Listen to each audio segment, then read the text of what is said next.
وسیب کی خواتین دربدر BISP بے نظیر انکم سپورٹ سینٹر پر رش، فرنچائز مالکان پر سنگین الزامات، تحقیقات کا مطالبہ۔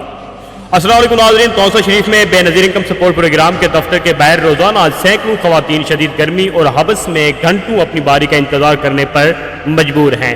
مقامی افراد کے مطابق یہ صورتحال خواتین کے لیے نہایت تکلیف دہ ہے اور فوری توجہ کی متقاضی ہے۔ مقامی حلقوں کی جانب سے یہ الزامات سامنے آئے ہیں کہ بعض فرنچائز مالکان کے مبینہ اقدامات کی وجہ سے وسیب کی خواتین کو بار بار توسہ شریف آنا پڑ رہا ہے، جس سے انہیں مالی، جسمانی اور ذہنی مشکلات کا سامنا ہے۔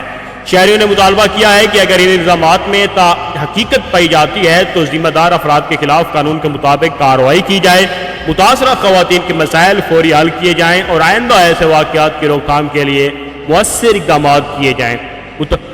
متاثرین نے وزیر اعلیٰ Punjab Maryam Nawaz Sharif, chief minister complaint cell اور ڈپٹی کمشنر توسہ سے مطالبہ کیا ہے کہ اس معاملے کا فوری نوٹس لے کر شفاف تحقیقات کروائی جائیں، حقائق عوام کے سامنے لائے جائیں اور ذمہ دار عناصر کے خلاف قانونی کارروائی کی جائے۔ اس رپورٹ میں مذکورہ الزامات مقامی شکایات کی بنیاد پر بیان کیے گئے ہیں۔ ان کی تصدیق صرف متعلقہ حکام کی تحقیقات کے بعد ہی ممکن ہوگی اور جن افراد کے نام لیے گئے ہیں انہیں بھی اپنا موقف پیش کرنے کا پورا حق حاصل ہے۔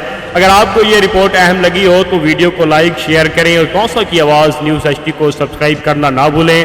بیل آئیکن کے بٹن کو ضرور دبائیں تاکہ ہر نئی اپڈیٹ آپ کو ملتی رہے۔ شکریہ والسلام۔